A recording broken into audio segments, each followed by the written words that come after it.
Oi.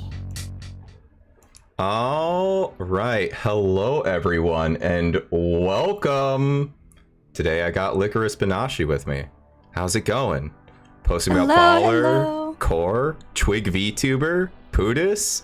Hey, how's it going? Welcome everyone. Hello. Oh my god, my voice immediately. Just the first time I was so nervous, so I was clearing my voice. Fuck. Hello everyone. Oh, and Legendary Husquin, hello. I got new people here. Wonderful. Love to see ya. Working on your computer while watching. This is a perfect stream to just chill out, work on something while you listen to us banter on about everything and nothing at all. Exactly. Excellent. Speaking of which, let's hop right into it. I wanted to sort of figure out, how did you get started with VTubing? How did that begin? Are we gonna go back to the way beginnings of lockdown, or are we gonna start with when I actually started VTubing? Both is good. Both? Okay. I found VTubers during lockdown in like 2020-ish. And at that time I was in college, but I was like, I want to be a content creator so bad, this like the whole time. But I never had like the opportunity, the funds, the privacy to start. So as soon as I graduated, I was like, fuck it. I'm going to buy a new PC. I'm going to buy a mic. I'm going to buy all these things. And then I started on TikTok doing little yokai shorts, and they got 0 views for about 3 months. And, you know, well deserved for the 0 views because I had the wrong OBS settings for literally everything. So it was grainy. The mic was horrible and all those just rookie mistakes. And then eventually I was like, okay, new year, new me, 2023, we're gonna do this right. And then I really started cracking down, doing all those like tutorials, spending all my nights just like, I gotta do this, I gotta do this, I gotta make this. I gotta buy this. And then I somehow managed to make a video that took off, that I never expected would take off, and now here I am. Woo! Nice. That's a lot faster than I took. I think I've been off and on at making videos since I was, oh gosh, it's been almost 15 years just making videos here and there. What? Yeah, now and again. My first video I made that I uploaded to YouTube, it was an AMV. It was a Code Geass AMV with Bully by Shinedown. Nice. Yeah. Did that get you a lot of views? It got me, I think, 13 whole views. Oh, nice, nice. Hence Great why I did not continue. But yeah, I've definitely had some intermittent content creation in the intervening years. Yeah. Did you go like full flesh tuber, like in real life face and all that? Oh yeah, 2020 I did that. Yeah, I had a flesh tuber arc. I played Dark Souls during lockdown before the casino pulled me back in and was like, hey, we need you back. You gotta get back to work.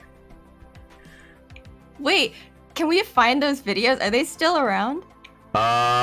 They exist, but they are not visible at the moment. They were visible for a little bit. I want to find them. I can show you afterwards if you want, but I will not be displaying them live on stream. I work for a large enough company now that I would like to keep that private. Oh yeah, it's your face. Okay. Well, now I know, and now they know. Yeah, I can relate. I started by so posting. Then why did you get into VTubing? Just because of your face? No. So, oh gosh. I mean, like, I've wanted to post content for a while now, but like one of the things that kind of drove me off of streaming was, honestly, it just felt a little bit too personal sometimes. But I was like, wait, this gives me like an extra degree of separation that makes it easier for me. Yeah, I kind of feel the same. Because, like, I would have started earlier if I was just gonna do, like, I don't care about the quality. I'll have, like, my phone, and I'll film my face, and I'll make this content. But it's like, well, I don't really like how I look, and I don't really feel comfortable showing my face and all that. So VTubing has just been, like, the perfect escape for me, but anonymous. Yeah. No, I feel like that's a pretty common thing from people I've talked to in the past. It's like that extra degree of just like separation from like you and the audience. Just it helps get the creativity flowing, you know? Yeah. Creativity?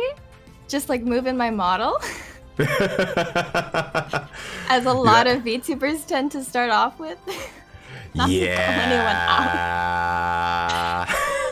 That's like the one thing I don't like about the VTuber community is that people just focus on the model, the model, the model. Look how cute I can be. Look how frilly and wiggable I can be. But like, that's not my goal. That's not the goal what VTubing should be. I feel like it's supposed to be just content creation with a model that hides who you are. Yeah. At least to me. I mean, hey, you're looking at a PNG sitting next to you, kind of slowly vibing on top of this chair. Like, clearly I agree. Yeah. It doesn't need to be super expensive. Yeah. No, like, I think this model I bought for $35. It's customizable. I can change it. Oh, heck yeah. That's super cheap. Wow. That's really good. Yeah. I spent way more on this PNG. Oh no, did you? I mean, I have my commissioned custom model in the works, and so far I paid $150 for the base model art, and then I paid $700 for the rig. Oh wow. In US dollars, yeah. That's actually pretty good price-wise. I know. I chose some like beginner riggers and artists, so the price wouldn't be too expensive, but they have good work. There you go. That's why you have to vet your artists and riggers, so you can have a good model for cheap. Yeah, I mean, I spent a fair amount of time looking for someone to do like a proper PNG tuber thing for me.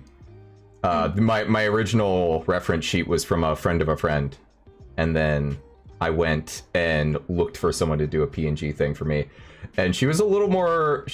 Her prices are pretty average for PNG tuber stuff, but she's fast. She did the whole thing in like 4 or 5 days. Oh, that is fast. Yeah, like, and the quality is decent for how fast and like the price point. So I think I did pretty well, honestly. See, literally everybody, that's how easy it is to start with a PNG or with a model. And there's sirens outside my house, so I apologize if you can hear it. You're good, you're good. Not coming through at all. Awesome. Wait, 880 for a custom live 2D? Mama Heavy, that's awesome. That's super cheap too. What the hell? For rig and art? Yeah, 880 is pretty decent.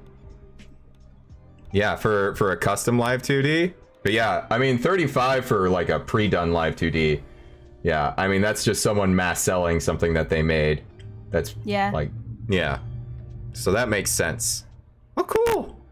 Yeah, that's the thing. It's like people think it has to be super expensive. I even thought it had to be super expensive for a while. Me too. Yeah, I think everybody does. You see the people like Shy Lily and they're like, I spent $7,000 to get this model.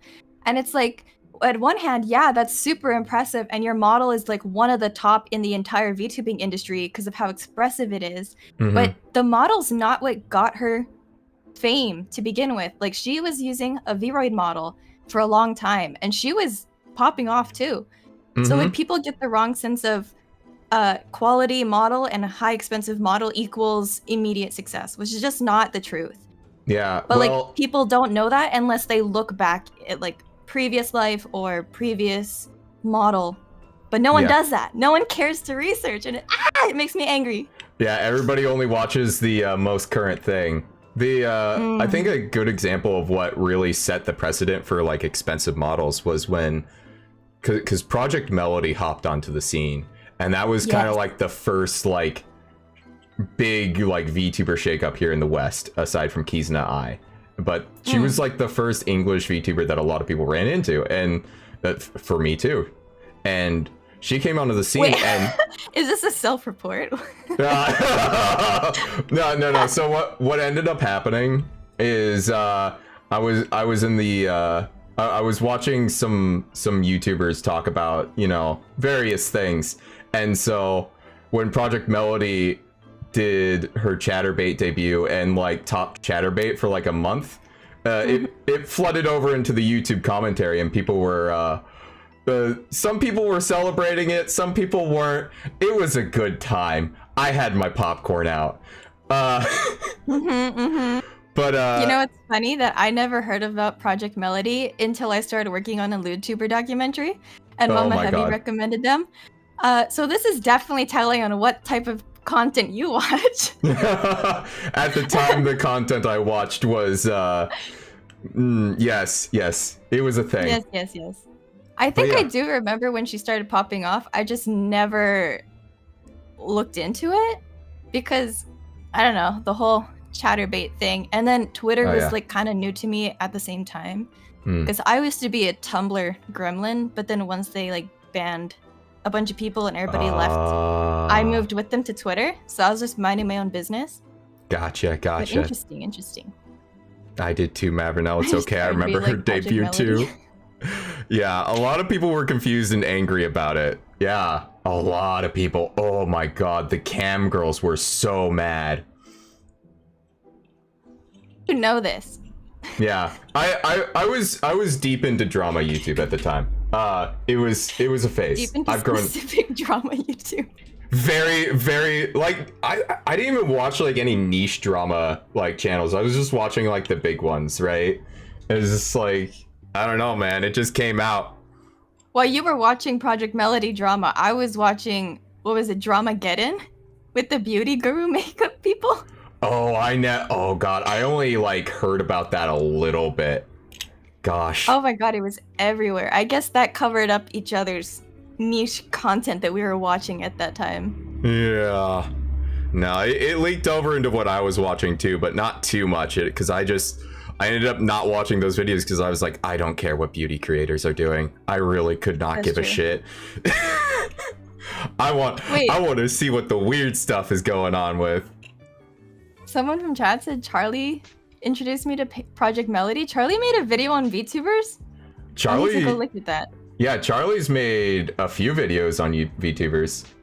Really? I like watch his videos daily. How do I not remember that? I mean, it hasn't been like recent, but it was a while ago. All right, I gotta go look that up because I want to see.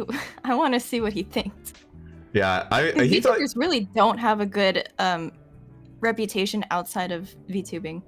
For real. Yeah, it's really bad. No, he likes him. He's a VTuber fan. Good. I think he was. I don't know if he ended up doing it, but him and Mori Calliope were gonna do a collab. So that's the weirdest duo I've ever heard. What the hell? Because I know Calliope watches him, but yeah, it's because Calliope was like, yeah, I'm a huge like Moist Critical like fan. I don't know what it was gonna be. I don't know if it even ever happened. Honestly, I think it ended up not being a thing. I don't think it happened. I think everybody would like clip that, and I'd remember that if that did happen. Mm-hmm. Project Melody had a role in one of his songs too. I don't remember that. What is this lore? How do you know this? Dude, Legendary Husquin here with the lore. Oh man, let's go. Man, I feel like I'm chronically online, and my job is to know about VTubers. How do I not know about this? Man, we gotta get you up to speed. Holy shit. But we talked a bit before stream, and you said you don't watch corporate VTubers as much. You tend to watch indie VTubers a lot more then, yeah? Kind of both, yes and no. So I watch a lot of not VODs but clips, just because when you go on YouTube and you look up VTuber or anything, the next time you log into your homepage, the whole thing will be VTuber clips. So you really don't have any options besides watching them at that point. So I've seen a lot of Niji-sanji En, but mainly when I'm actually sitting down to watch a stream, I tend to watch this one indie Japanese VTuber named Kamito. And I've been watching him since the start of the pandemic, so I'm pretty loyal to my Oshi. And recently, of course, Hollow Tempest has been popping off, so I watch a lot of them. A lot of Shinri. Oh, yeah. Oh, Shinri's great. I love Shinri. I don't catch many of his streams, but I've seen some clips, and yeah, that dude's on the level. He's cool. He's cool. I know you said, oh, you only watch the guys, huh? That's not true. I'm gay as shit. I watch a lot of girls. I pull from the guys a lot because they're funny. You've only listed male VTubers so far. I don't know. Hey, I like Enna. I like Selene. Oh, based? I like a lot of Japanese VTubers. Oh, yeah. Okay. Well, we're answering a question from King via the YouTube community post I made. Okay. He was asking about VTuber Oshis. Who do y'all like, and how did you guys discover them? So. Well, I already said Kamito. He is my Kami Oshi. Just yesterday, actually, his merch, the very first set of merch he came out with, arrived at my house after like 3 months. It's here. Oh. I started watching him when he was not even a VTuber. He was not even a PNG tuber.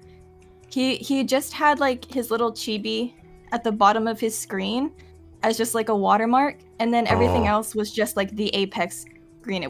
There's no overlay. It was just him talking. And he had like 13K at the time I found him, and then by the time I kind of got too busy to watch him, he ended up with 100,000K subscribers.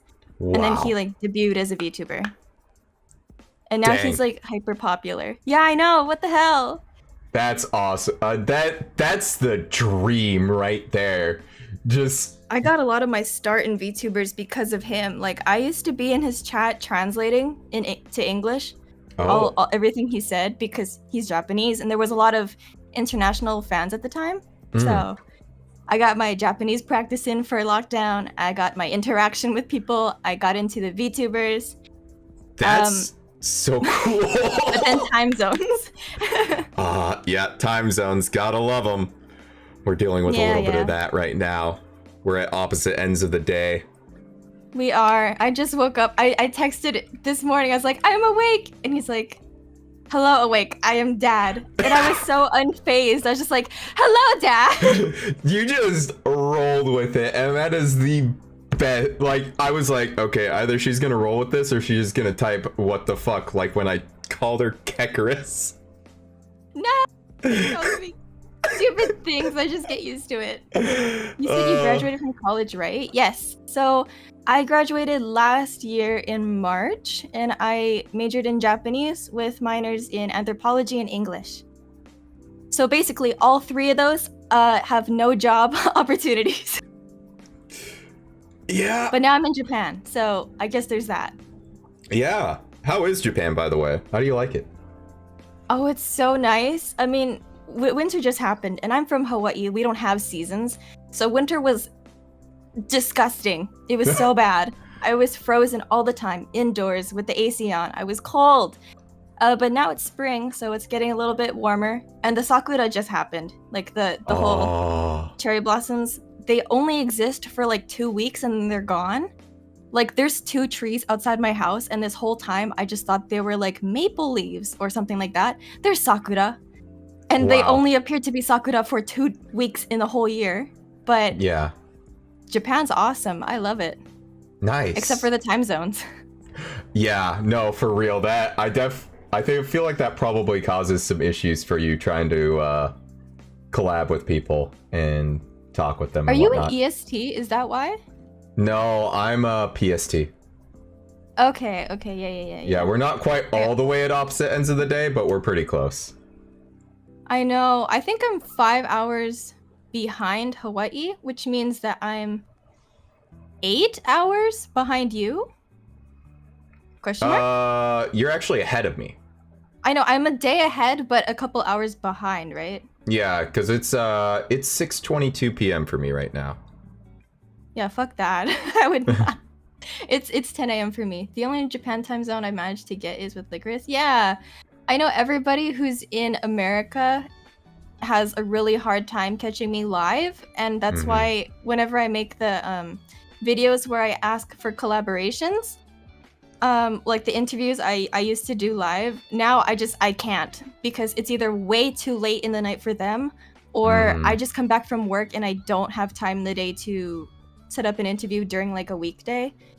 So I've given up. I've given up on live interviews for the most part. Do you just send them questions?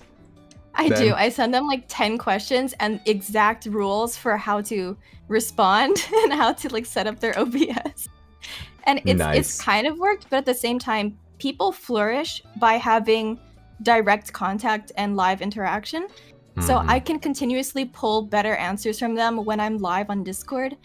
But that's just not an option these days. Yeah. No, that must suck. I'm not gonna lie. That sounds very unfortunate. But you're making it work. The videos have been good. Somehow. Thank you. Somehow. Hey. We don't question it. We just roll with the punches, and sometimes the punches land on someone else, and I don't know where I was going with that. I lost myself halfway through. Punching. What the hell? I don't know, man. I don't know. Sometimes I try to make a metaphor and I fail partway through, and I just, you know what? Maybe it's better if we just forget that I tried. Okay, moving on. But thank you. Yeah, all right. We get the fist mama heavy. Calm down there. Yeah, so we get the fist mama heavy. Where's the fist going? Down. Bad. All right. So I wanted to talk to you about some streaming and content creation difficulties, since we're on the subject anyways. Oh yeah, baby. I got a lot of those. Accidentally doxing yourself? I've never done that before. I can't imagine what that must be like at all. I definitely don't have 2 privated streams from that. I dox myself every given opportunity, I feel like, without noticing it. Consistently every stream I've done, and I don't stream a lot. Like, I recognize that streaming is not my thing. I'm terrible with streaming. But every time I do, there's some way that my information sneaks up into the OBS screen, and I don't know how to stop doing that. So a lot of what I do, I pull up like a window, like a Google or something, and I'll be like working on a Google Doc, or I'll be looking at different audition forms. That's at least what I've done previously, and somehow, some way, my IP or my exact location pops up on screen, and in the moment, I don't realize it until I watch back my VOD, and I'm like, oh, okay, I guess we have to cut this out. And one time, we were watching through my old audition videos for Niji Sanji, because like I've fully given up on applying. I don't want to apply, so we were watching my old ones, and I completely forgot that I had stated my exact location, my state in Japan, in one of the videos, and we watched it over twice, and I didn't catch it until the second time. Luckily, I don't have like a really strong live audience, again, time zones, so there was like maybe 3 people in chat at the time, and I was like, oh, well, now there's no VOD for this. You get the one-time exclusive offer of watching this stream, and no one else gets to see it. Yeah, beware of display capture. I mean, I tried to beware, but like, do you remember that if you scroll to the bottom of a Google page, there's your exact state and town listed on the bottom? Because I didn't remember that until it happened. I don't remember that either, but I don't have to worry about it because my exact location is not displayed there. It is the false location thrown up by my VPN. And I know, but it's like, use a VPN. It's like, I don't want to. It slows my internet. No, that's reasonable. I have a very nice VPN that I pay not a ton of money for, but enough to be a obstacle for many people. I don't want to pay. No, absolutely reasonable. I mean, hey, live content isn't your thing, really. You're doing just fine with the videos. Like, live content doesn't have to be your thing. That's the beautiful part about VTubing. I know. I mean, I do want to start live streaming a little bit more frequently, just because I find it fun. It's just not my definition of fun for continuously streaming every single day. But I just need to be more careful and hopefully don't dox myself as much. But it tends to be solved pretty quickly. Like, even if I hide a VOD, I'm able to cut that VOD up into highlights. So I'll just cut out the 5-second part where I dox myself, and then we're all good to go. But it's like, I wish I didn't do that every stream, you know? Yeah, no, for sure. I had a stream that I was like, oh, I'll just cut it out. Then it was too long and I couldn't just cut it out on the YouTube thing. And I was like, you know what? No, I'm good. We're just privating it. Just scrap it. No, that's such a waste of content. It was like a 6-hour long stream. Oh god. Do you watch back all your VODs like after you finish streaming? Almost all of them. And I don't watch all of them. All the ones I watch back, I don't always watch all the way through, but I would say I probably watch back 60 to 80% of my content. Good, that's good. A lot of people don't, but that's like something you definitely should do in case you dox yourself without realizing it. But yes, that's like rule number 1, watch your own content. So that's good. Usually I realize immediately when I dox myself because it's just me saying my name out loud on accident, because I'm good on everything else. I've got everything else on lock. You say your name out loud? That's a new one. I've accidentally, because I have like little bits I do, but I do them in real life too.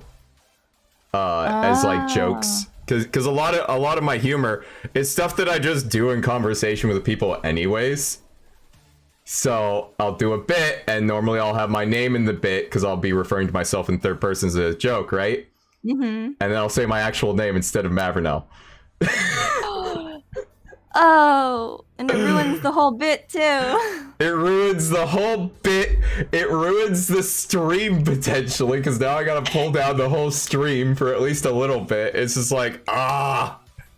I feel that. I feel that. Luckily, I've been able to quickly replace my real life name or my previous aliases with Lycoris. Like, I feel like most people are able to, but at the same time, it's like, can you imagine just like slipping up and saying your whole name on stream? Like, oh, that's so bad. Yeah, it couldn't be me. Couldn't be me. Couldn't be. Husquin, the key to being able to rewatch your VODs is to just keep doing it. Dissociate. Yeah. Dissociate. That's not you on screen. That's not your voice. It makes it much more bearable. Yeah, not everyone's able to do that. I am not able to do that at all. So what I ended up doing, and I feel like this is, I know disassociating worked for you, but I've literally never heard that advice before until you gave it. I was like, the only advice I've ever heard about this was just keep doing it until you basically just brute force yourself into not minding. And that's what I did. That's the most bearable way. Like, just keep doing it and embrace the cringe. Maybe it helps if you're non-binary and your voice doesn't match the appearance and gender you feel like you are. So it works for me that way. There you go. Being non-binary. Hey, look at that. Turning quirks into advantages. Hell yeah, brother. Hell yeah. That's what I do. But for real, if you are like upset with your voice, or you find it cringe, you have to figure that if you're a viewer and you're watching this person for the first time, they're not gonna be like aware like, wow, this person's voice is so cringe or so bad. They're just gonna be like, that's this person's voice. So if you go into it with that mindset, like you're not reflecting on yourself, you're coming in as a viewer who has never seen you before, it's a lot more bearable to just like dissociate. Yeah. I don't know. That's my only advice. Just dissociate. That's not you on the screen. Something... Yeah, pretend it's someone else. Exactly.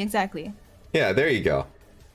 For other people who that doesn't work for, sorry that doesn't work for you. Record yourself for 10 minutes and then the next day listen back to it and then immediately do it again. There's two things that this gets you. 1, improv practice. 2, you have to listen back to your own voice every goddamn day. So you're 2 birds with 1 stone. There you go. That's how I did it. Did you find that advice from one of those YouTube tutorials? Because I feel like I heard that exact advice. Like, I've seen that video. You probably have seen that video. I don't know what video it is. I don't know what video it is off the top of my head. It has been so long. It was a video on a bunch of different advice just in one video. I remember that, yeah. Yeah, I think I watched it like 5 years ago. It's good, but it takes a lot of time to do. Yeah. But I agree somewhat. Just like listen to yourself when you're setting up your audio or when you're testing out before you start streaming. Listen to that back and then realize like my voice is too high here, or my voice starts what's it called when your audio peaks, when your audio peaks. Yeah, just like, I don't know, I keep saying dissociate, but yeah, just try and think of it as never mind, I don't know what I'm going with this. I agree with you on the majority of it, but you don't have to do it every day is what I'm saying. Oh no, you don't have to do it every single day. I think because I was still having a hard time with it on when I was trying to do the audio recordings of my now discontinued web novel, right? And I was still having trouble with that. Lore drop. What is this? Oh yeah, I have a web novel that I discontinued called World Ship Avalon. It's kind of okay. You can check it out. I'm probably never gonna finish it, so you'll be disappointed. Oh no, the keyboard clacking. Oh no, I'm being investigated. I see it. Yeah, but it was good practice for me, I think. I learned a lot about mixing audio, and I had to listen back to myself a bunch and get comfortable with like clipping out my voice, and even just watching videos on how to like record audio for like books and stuff like that. You know, that gave me a lot of good advice, and it also made me feel more comfortable because it's like, oh, these people have to clip out ums and ahs and like having to clear their throat and stuff. Like, okay, so it's not just me, I'm normal. Okay, cool. Yep, that's probably 50% of my editing time just goes into clipping all the times I breathe into the mic. Not really ums, but definitely when I'm breathing. Why are so many bloopers left in? Because I didn't actually listen to it all the way through because I was still uncomfortable with it. So I just looked for the audio spikes of my clicker. Literal hell. Yeah. That's... You left your bloopers in? Apparently. I'm better now. We'll put it that way. That's good. I'm better than that now. We improved. This is important to watch all of your stuff because you'll catch these things. Exactly. Learn from my mistakes. But yeah. No, God, World Ship Avalon was such a mess. Yeah. But I'm gonna watch it later. It's my mess. Oh no. Oh no. Oh no. I want to see this. You stalked me, I want to stalk you back. Oh no. Oh no.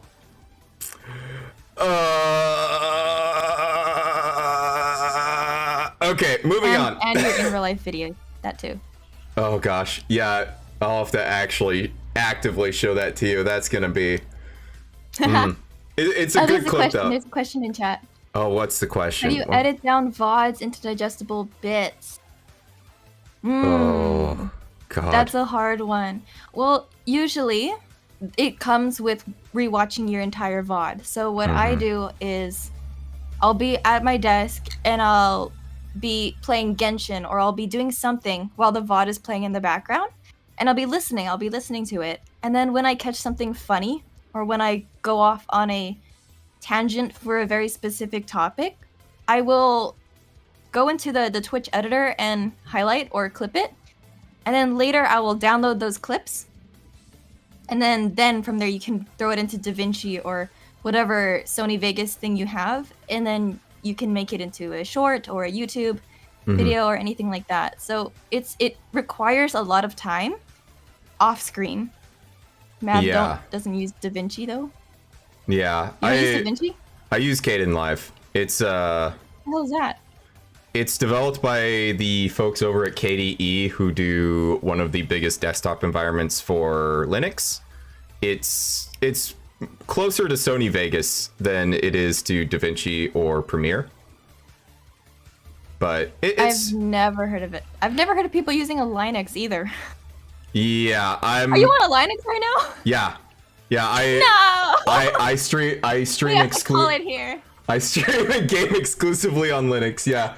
No. I know I'm cringe. I'm the layers of cringe just keep getting excavated, and it keeps going deeper. No. It doesn't end. It's cringe all the way down. Like, I'm sorry to have done this to you and baited you into the cringe fest, but we're here now. But yeah, the answer is always rewatch the VOD. Evil era. Okay, well, for people who aren't weirdos, putting into DaVinci is a really good way to edit into a YouTube or a short. Yep. Just don't use Linux.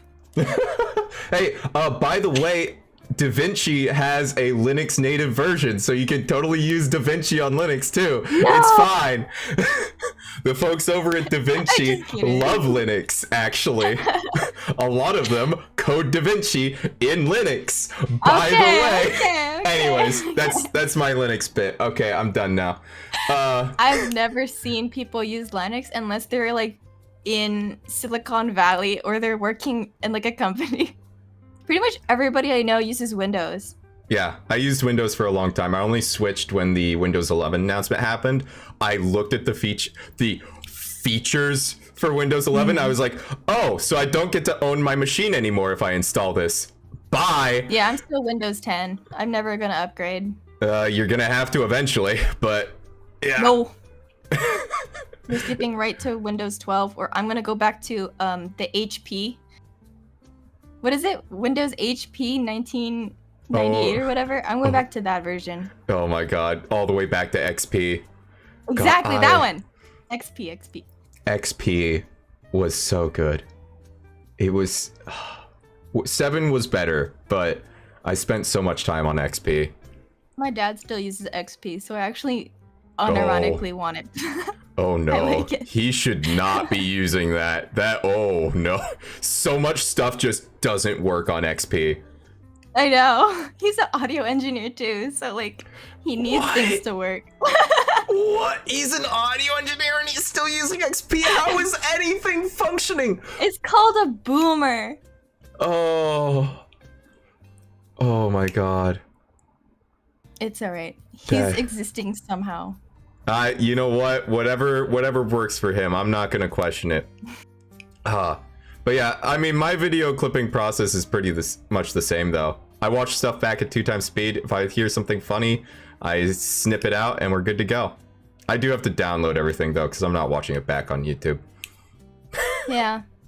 I gotta download I it always anyways. forget to record while I stream too, because I know it's supposed to be better quality and it saves you if you skip frames on Twitch, but I don't care. My computer can probably not run both things at once anyway. I could, but I can't be bothered. And like, I know that the YouTube download is in 720p and it's not 1080p, but 90% of what I make just gets turned into shorts anyways, and nobody cares in the shorts algorithm. Nobody cares. I have to zoom into it anyways, and at that point it doesn't matter. But yeah. That's your question? I hope it did. There's really no other like shortcut to do it other than you have to watch your stuff back. Or you have a very nice chatter watching live that will clip for you while you're live. But that's very rarely the case for beginners. So it's all manual pretty much. Yeah, if you want clips of your stuff, you gotta be, and you're just starting out, you have to be ready to put in the work.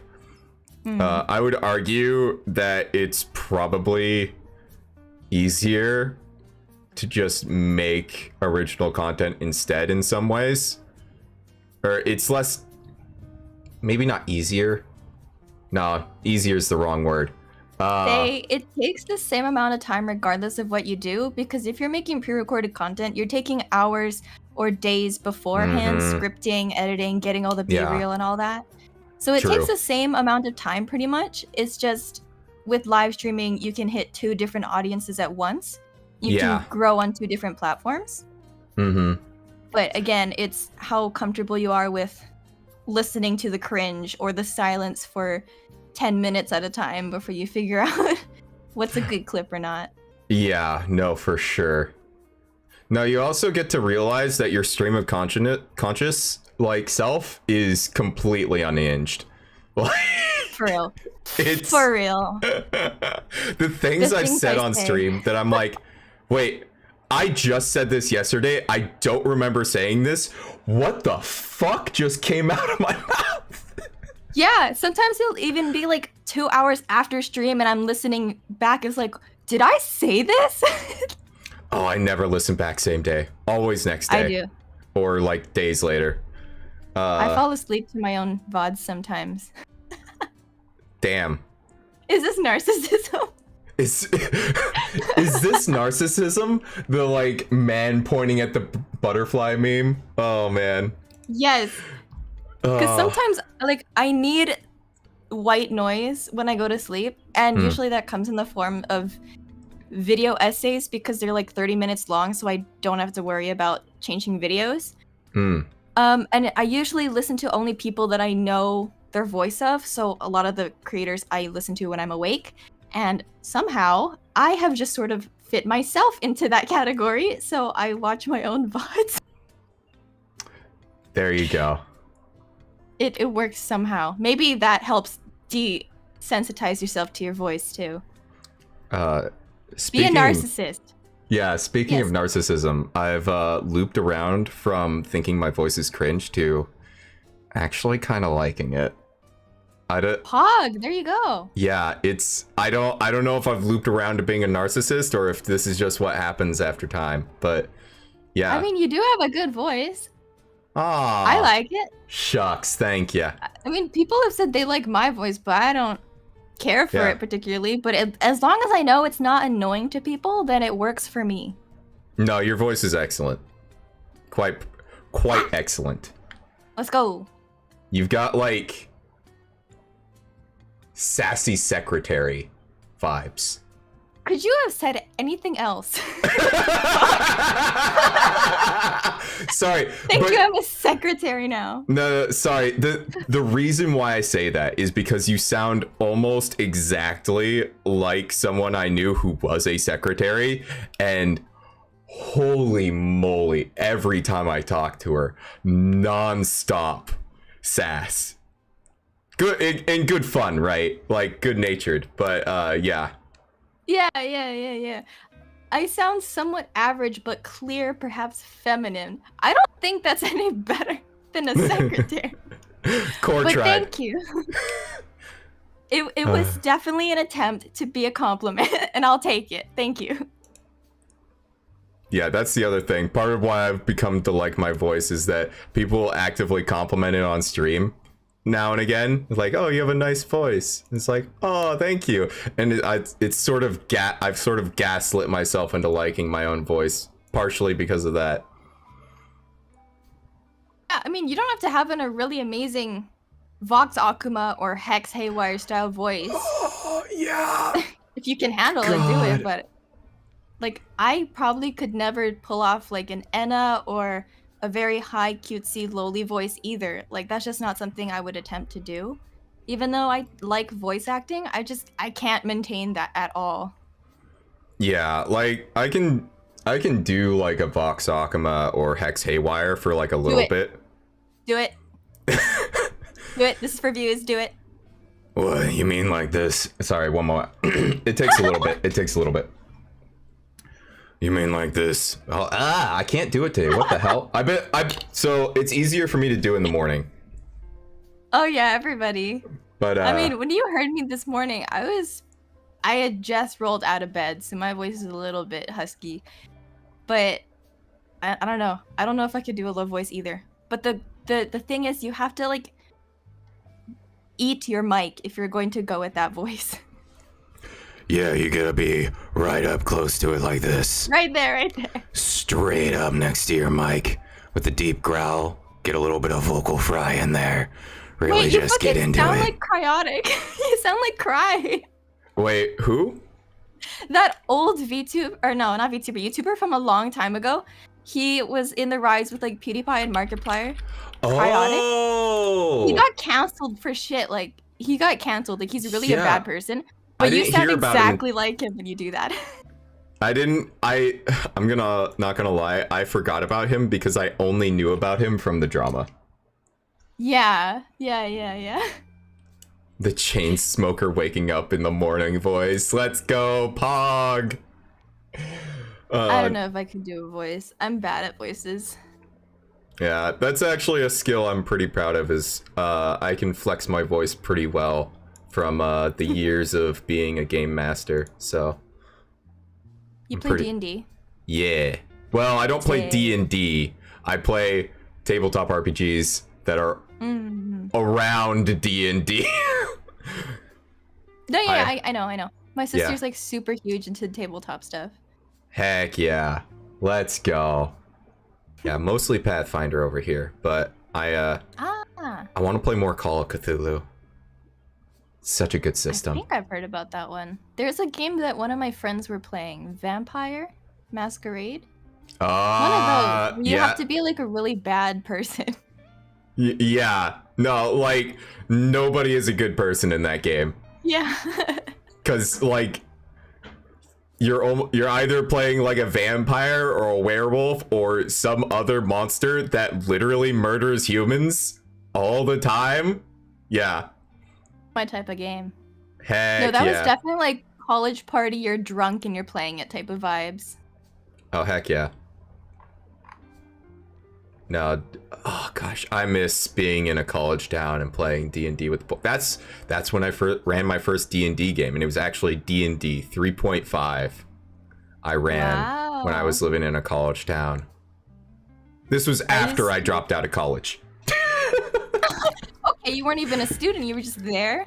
Yeah, I was a student for a year, and then I had reasons as to why I was not going to go back home, so I stayed in town and just picked up jobs and just hung out for a couple years. That's awesome. I didn't do like tabletop stuff when I was in college, but I had a friend who was super into LARPing. Like he would drive down to the local LARP place like every month or so, and he'd go in full costume. And he found what is it called? HEMA, where it's like European Broadsword Club. And so I went with him and I started learning how to fight with a European broadsword. Yo, let's go.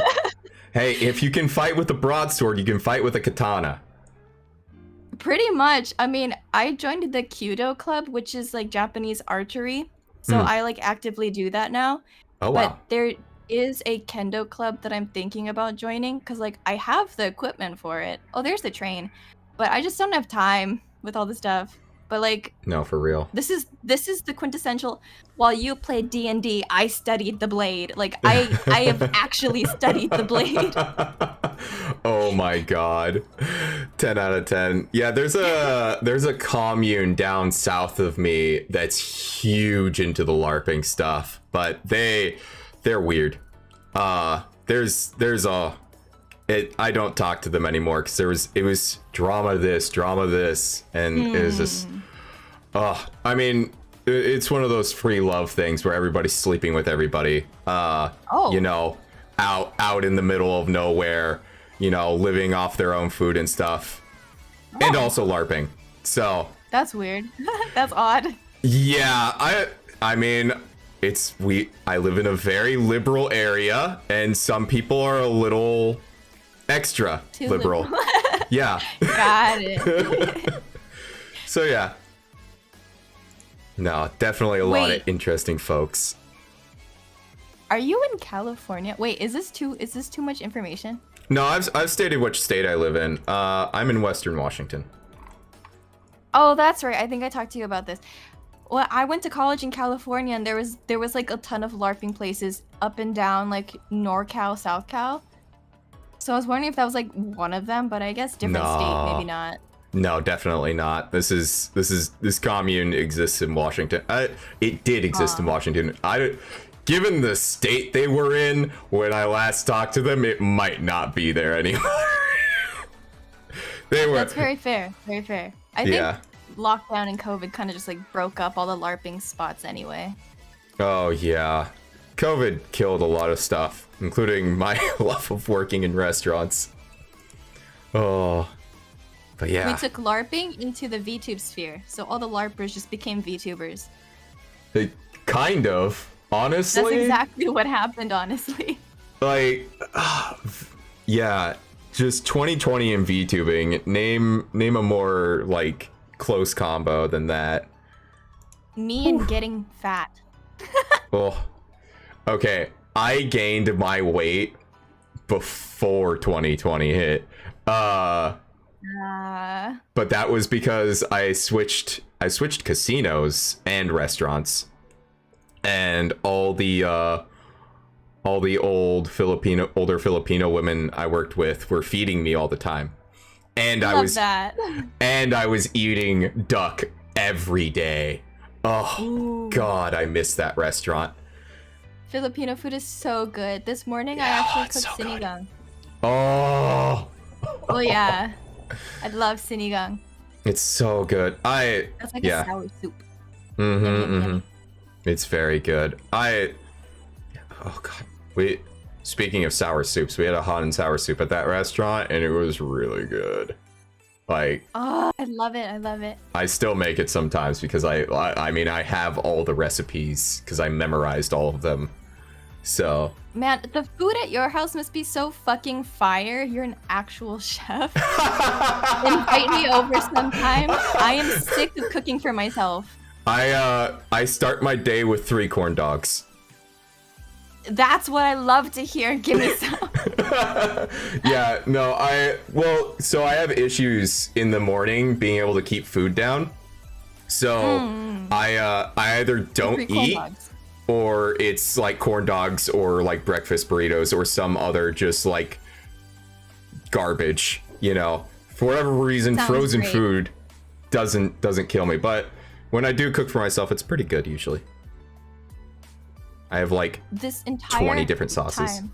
The entire time I've been in Japan, I have made soup for dinner Hmm. or some variation of rice, and that's it. Just soup and rice. Soup I and mean, fried rice.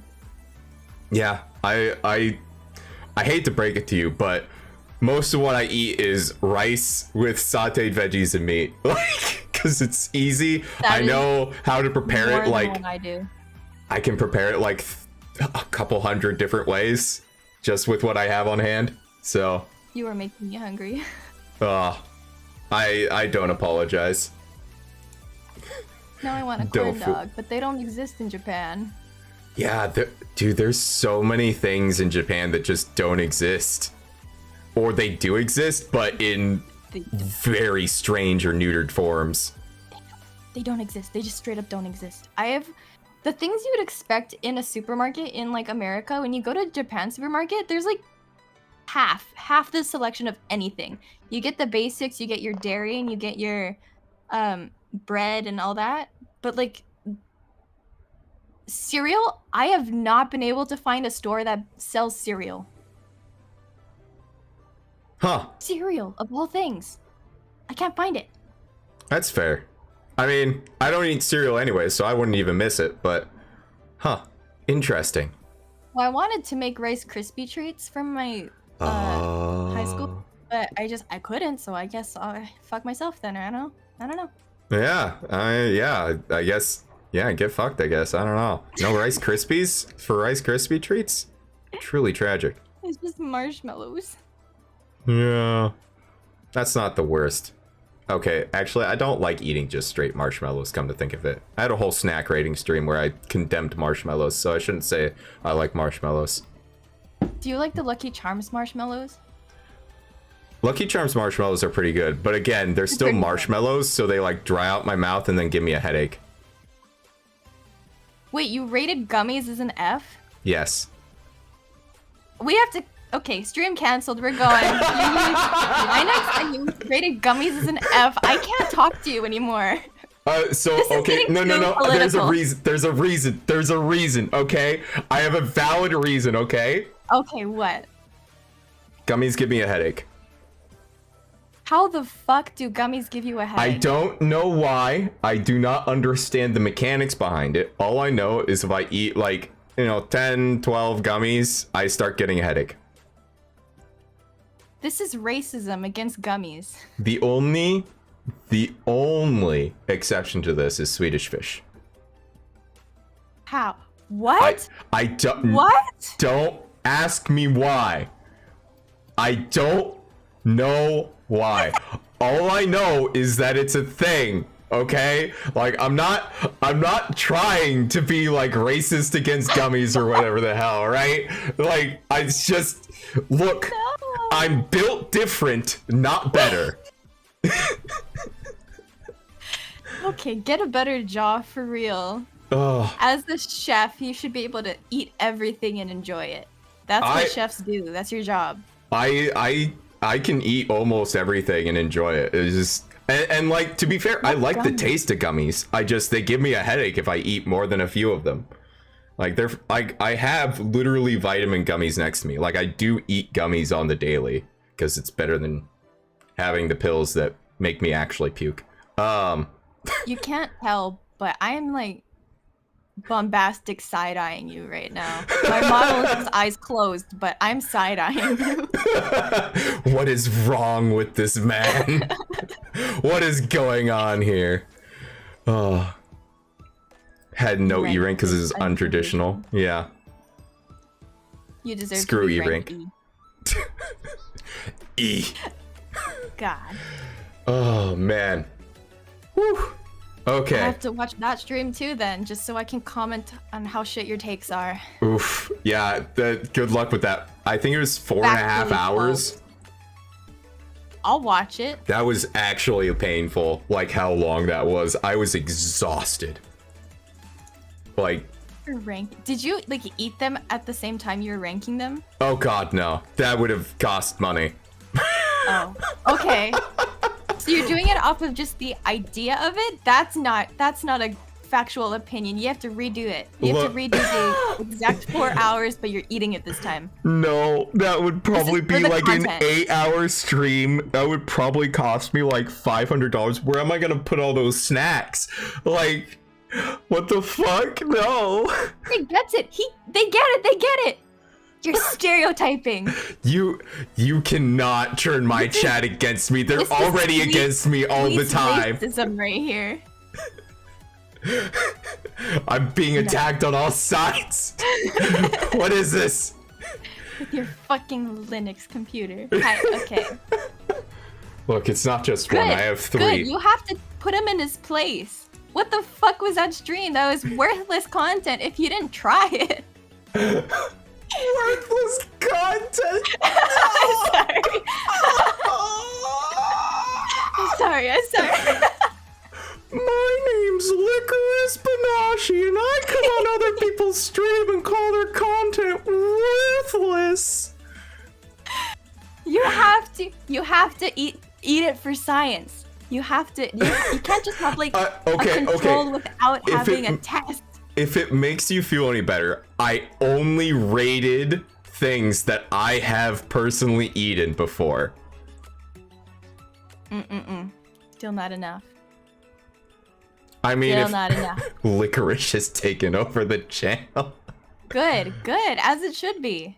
I mean, I did rate Black Licorice S. So, Black Licorice S Frank Snack. I will take. Good. Wait, That's a good take. Wait, you like Black Licorice too? Fuck no, I don't like licorice. What? I don't like licorice, no. What? You don't like? I like those red Twizzlers though. Those are good. You like Twizzlers? Oh no. What is not black licorice? You like Twizzlers? You unironic? I like Twizzlers. Ew. No. Ew. It's good. It's perfect because you buy it at like the movie theater and you go in and you're eating your Twizzlers and you can like put it in your drink cup and you can suck out the drink too. At least red vines. At least Twizzlers aren't even licorice. Vines. Oh my god. This is what I'm talking about. That's red vines, yes. Okay, red vines are fine, but Twizzlers. Yeah, they're the same thing. No, they're not. Twizzlers isn't licorice. Like actually, like there are no ingredients in that is like actual licorice. They sell at the movie theaters. Bomb. I love that. I don't know if it's Twizzlers or red vines, but it's good. It's usually Twizzlers, and I guess I'm not. I like that one. Oh no. Ugh. We have gone so far away from originally yeah, Vtubing and commentary. We've completely gone on a tangent. Let's bring ourselves back a little bit from our quite frankly horrific takes on snacks. Yeah, yours. Look who's talking. All right, so this is a good question. Okay. So this is mostly aimed at me, but I'm also bringing it up because you actually asked this question in a Discord we're both in. But male VTuber debuff, thoughts? Oh, I have very, very statement about that. Okay.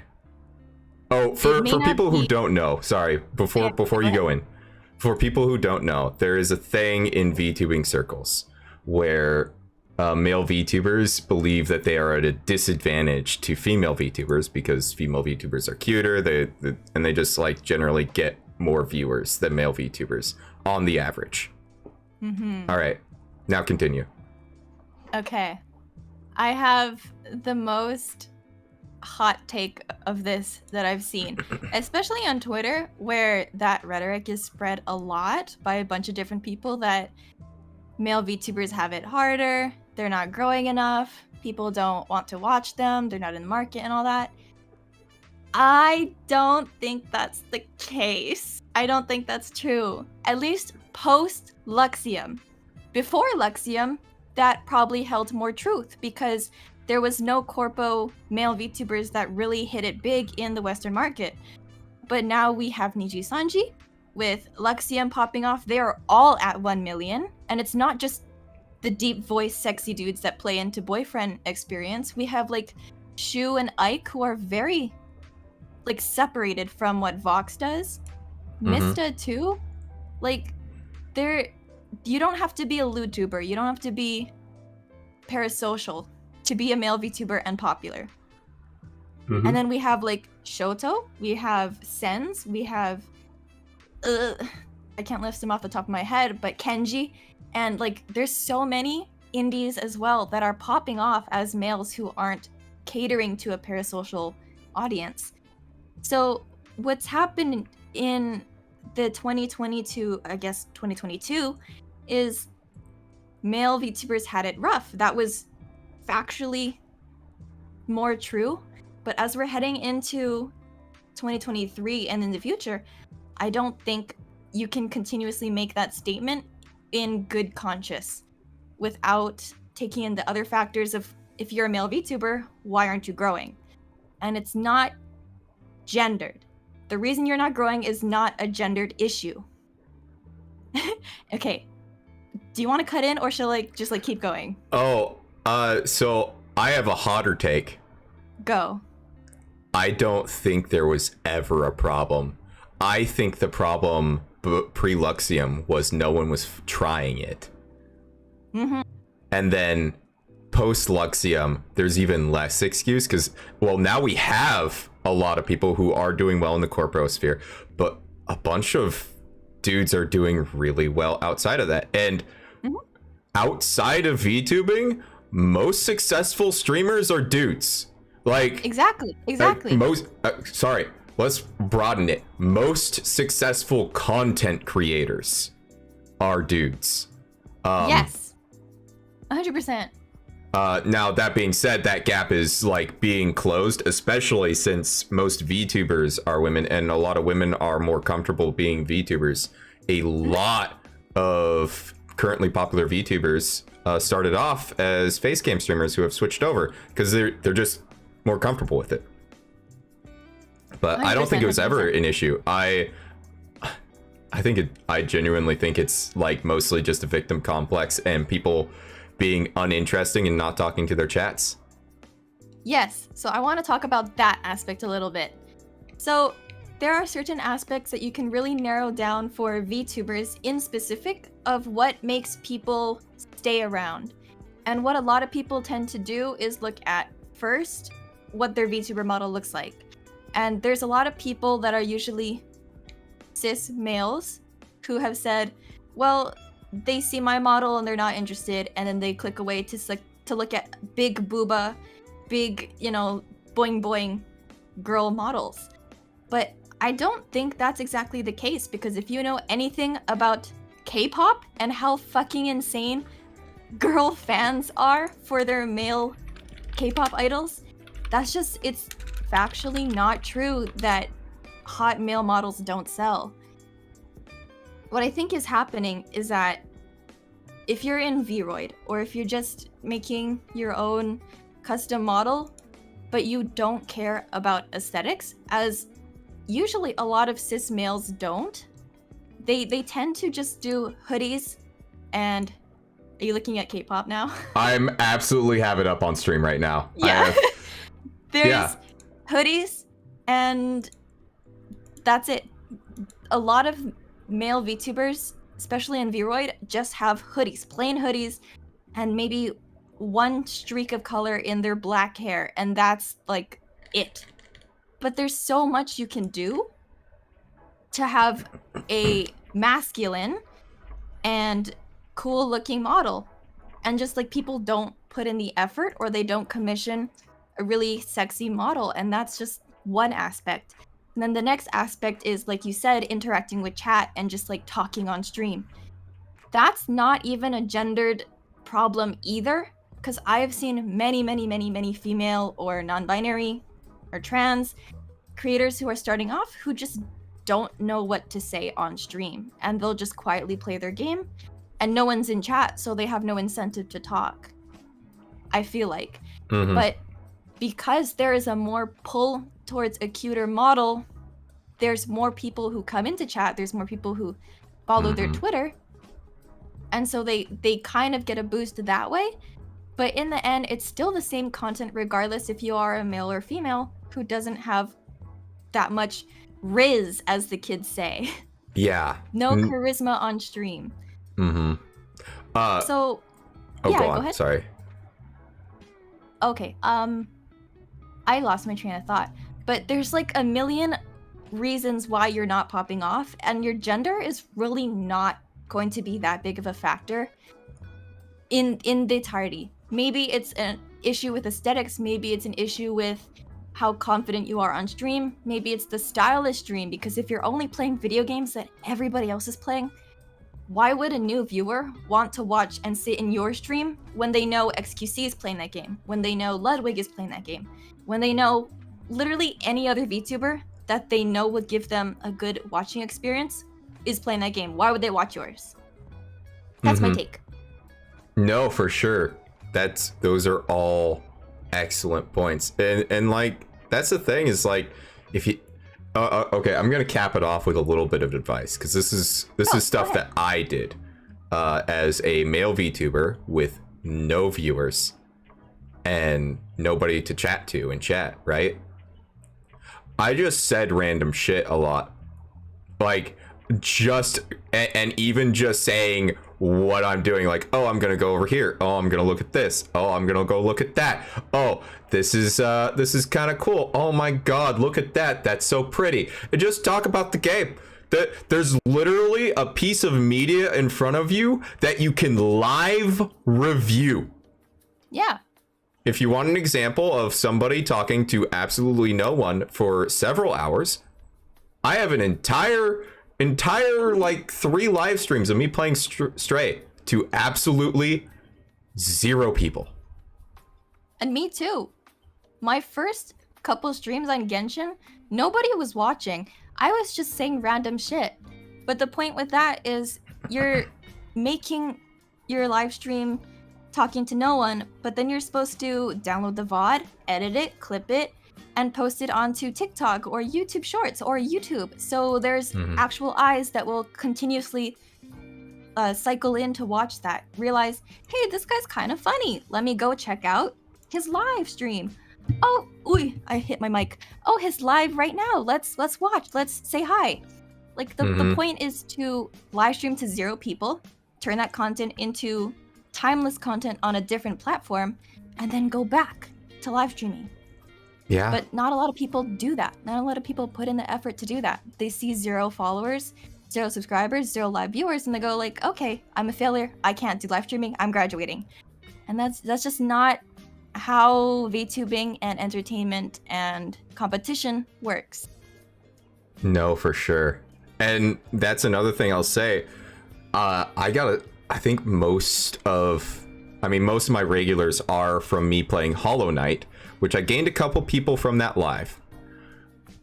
But most of my viewers I got from either a video clip or various shorts. Like, there you go. That was the key. It was like, I clipped myself. I made like some okay content. It was amusing. And then people hopped into the streams. They subscribed and then they saw I was live and then they popped in. That's how it be. And you just have to keep continuously doing that cycle. And if you have even one chatter, if you're able to have a good banter with that one chatter and you're able to clip that and turn that into a short or anything, people will see that and be like, hey, they have good rapport with their chatters. They can make jokes and I can be, and this is kind of bad, but I can be sort of parasocial and make a friend with a live streamer, so I'm going to go do that. Like, people tend to flock to smaller streamers with lower live audience because they're able to have more of a one-to-one conversation and more interaction. So that was one thing with Kamito. When I found him, he was at maybe 200 live viewers on every of his streams.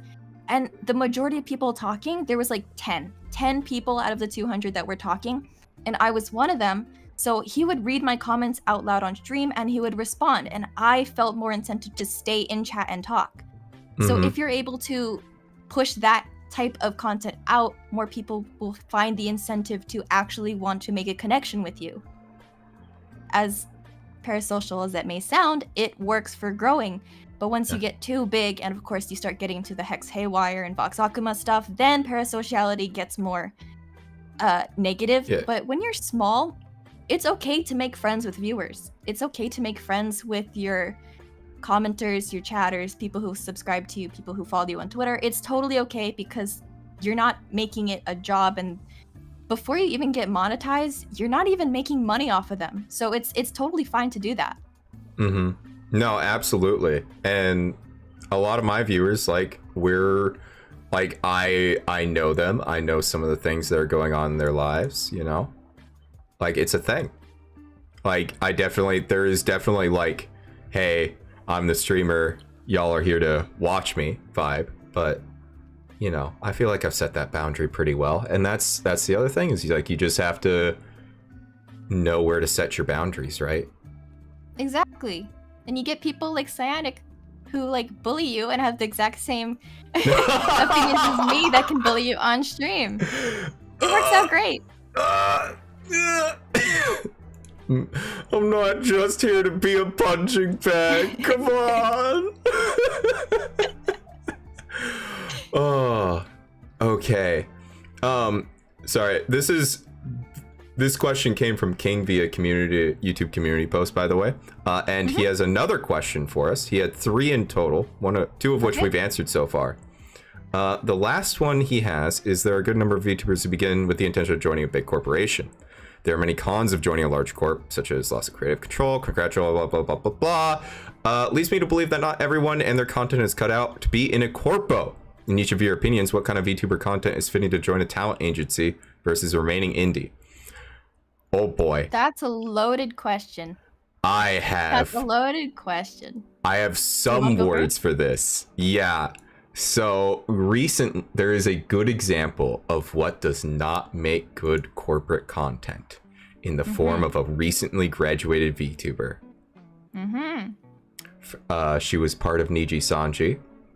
She primarily did Genshin streams and Zatsudans, just chatting streams. And she was very edgy, shall we say. She's very edgy. I enjoy that sort of humor. I love it. It's great. I'm down to watch the chaos. But that sort of humor is not advertiser friendly. It's not brand friendly. So stuff like that where you're edgy, but not like Haka from Hollow Tempest edgy, where you're just kind of a Chunibyo, but where you're actually making like offensive jokes and often either towing or crossing the line. Like that's where you start edging into this. Maybe you shouldn't be a corpo VTuber and you should just stay indie. Not everyone gets to be Pipkin Pippa and bully her boss all day. 100%. Especially for Niji Sanji, because it's a Japanese corporation.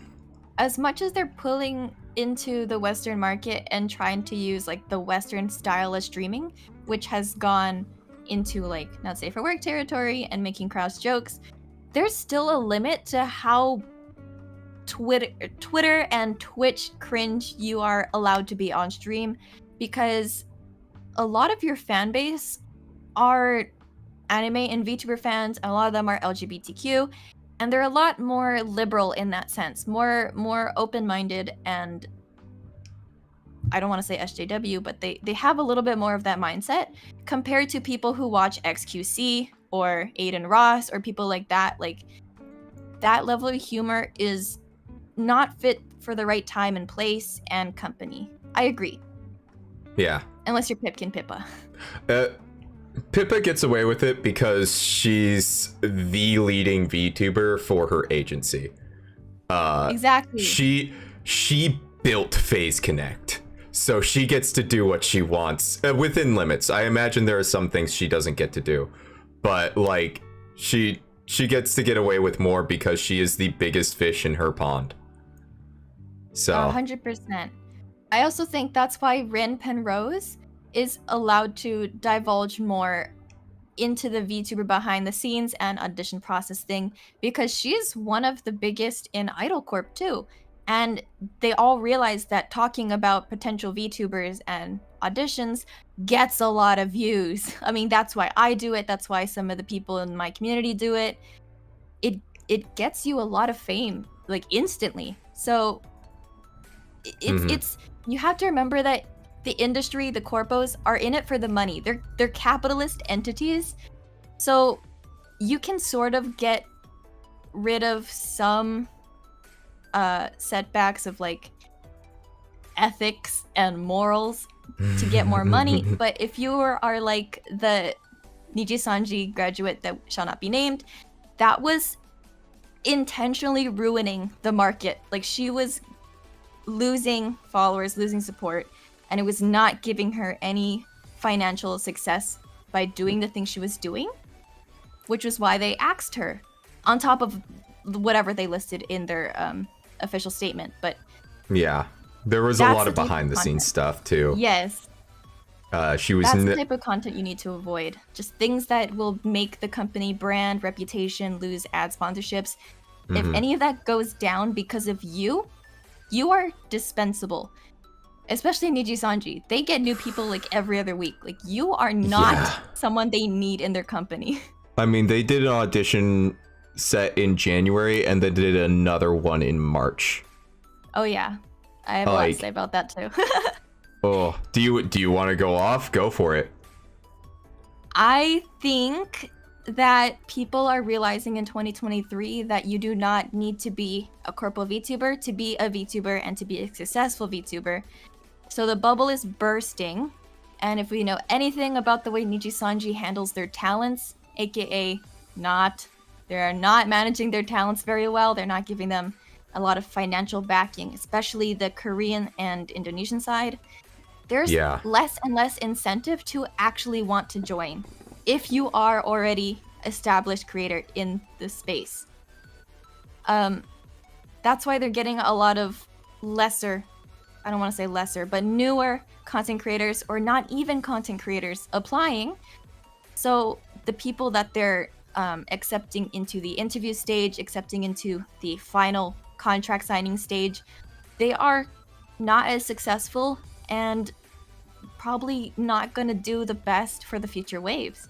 So their quality is going down in terms of the people applying, which is why I think when they finished their audition in January, they had the period where they were interviewing behind the scenes, and then they got to the signing portion, and either the people who they got to that point didn't like the contract and didn't sign, or they realized we didn't shortlist enough people that we want actually in our company. So their numbers were super low. And then that's why this audition is an emergency audition to get more people shortlisted into the company. That's all speculation. I don't know if that's true, but from everything that I've seen, it seems to be the case that just nobody who is big, nobody who has 600,000 YouTube subscribers wants to restart to zero and then make half of that. I came to the same conclusion, and they're not even looking for quite that number, but I did some digging to sort of see what the target number for Niji Sanji seems to be right now, and it does look like it's between around 40 to 100k, depending on your platform, is kind of what you should be targeting, or what they're looking to target. I mean, 40k up, really, because they'll go for bigger, obviously, if they can snag them. But what they want at least is experience. So if you are a Twitch partner, that is a very good sign, even if you only have under 10k, because you're able to have 75 and above people watching your stream every stream. So that's what they're looking for, not exactly the bigger number the better, but that is always a bonus. But you're also seeing people who, especially under the audition tweets, you're getting people with 0 followers, they're 17 years old, or they're not even in college yet, they just graduated high school. Like, what experience do you have? What experience do you think you could give to Niji Sanji to make VTubing a better thing if you are not even a VTuber? You don't know what the hell VTubers do. No, for sure. And I think something we've seen with Hollow Tempest, because Hololive tends to go quality over quantity. That's been their strategy in the VTubing sphere. And if we look at what the people they've pulled, almost all of them for Hollow Stars have been older. Like, very few of the people in Hollow Stars are very young. I think the youngest is like very early 20s. And yeah, most of them are mid to late 20s or older. Or 30s. Yeah. I think Vesper is either 40 or almost 40. Really? I didn't know that. Yeah. He feels like a 35-year-old, but I didn't realize he was almost 40. Based on I've dated him a little bit. Yeah, he's I'd say he's at least 35, but I think he's pretty close to 40. He does have a lot of dad hobbies like biking and fishing, so it checks out. And yes, he's dated him, so. Oh yeah, oh no! You were having a great time making out with him behind stream before he debuted, That's not what I meant. That's not what I meant. No. Oh, congratulations. No, that's not what I meant at all. I meant like Can you go to his DMs and be like, we're big fans? Yeah, let me just slide into Noir Vesper's DMs. Oh my god. What else did you mean by dated him? Okay, why would you say that? Like when people will say, "Oh, I dated myself," when they say like a certain thing. It's like, oh, like for instance with Noir Vesper, like he was mentioning, you know, freaking I'm so flustered right now. You've stalked him. Okay, you're being parasocial and you stalked him and you find out. Well, yeah, he was. Definitely stalked him and definitely just wasn't watching his streams. I don't know how better that is compared to dating him. I would have supported you fully if you were dating him. Gay Mav, not even a little. I can comfortably say I am very, very straight. I experimented with that. It was like, oh, I'm a little confused about it. Let's figure it out. Yeah, no, I'm good. And you chose the sexy vampire. Mav joked about a yandere arc once. I agree with like the only people that I can think of in both Niji Sanji and Hololive that are young, like younger than me, is Kobo and maybe Hex. Everybody else is like 25 and above. And that should give you a pretty good estimate to how old you probably should be for applying.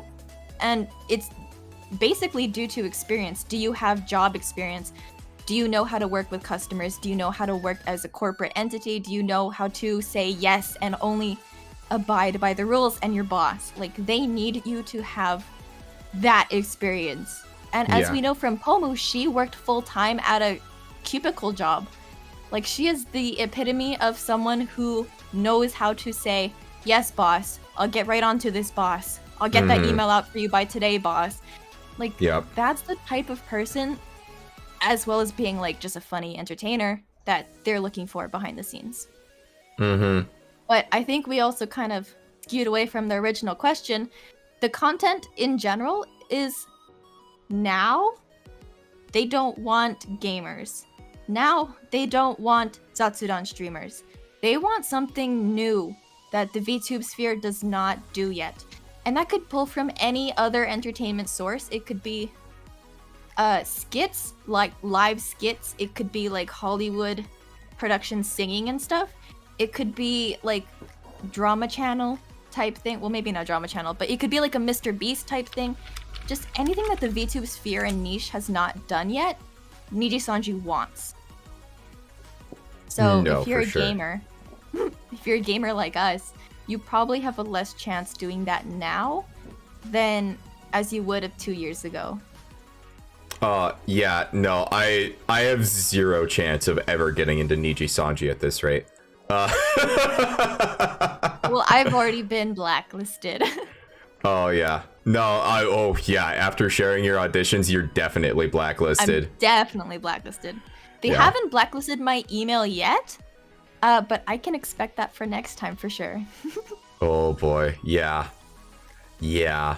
I'm not blacklisted, but there's no way. It's not happening. Like I'll audition when I audition, you know, if I audition, you know, if and when. But I mean, I'll keep auditioning because it's funny, but I'm not. Yeah. I don't want to get in. Like, even if I get into the interview section, like, I'll do it. But if I ever get into the contract signing section, that would be like, no, thank you. I'm good. Don't want to. Bye. Waste their time. it very thoroughly depends on the contract. If I look at that contract and it looks favorable enough, I might. But it would, like, I would be reading that, like, heavily. Yeah. And if it's even slightly unfavorable, I'm just gonna be like, no, not worth it. For most people, it's not going to be worth it. You really have to have full commitment to being essentially a stay-at-home who doesn't leave the house, who doesn't have friend interaction outside, who literally doesn't leave their room type of person to do that. Like, I recognize that if I don't go outside, I will become a worse person. I will not do chores. I will not learn new skills. My interacting with people skill will plummet as it did in lockdown. Like, lockdown has gave me a sort of insight to who I would be if I were a full-time content creator that stayed indoors, and I do not want to go back to her.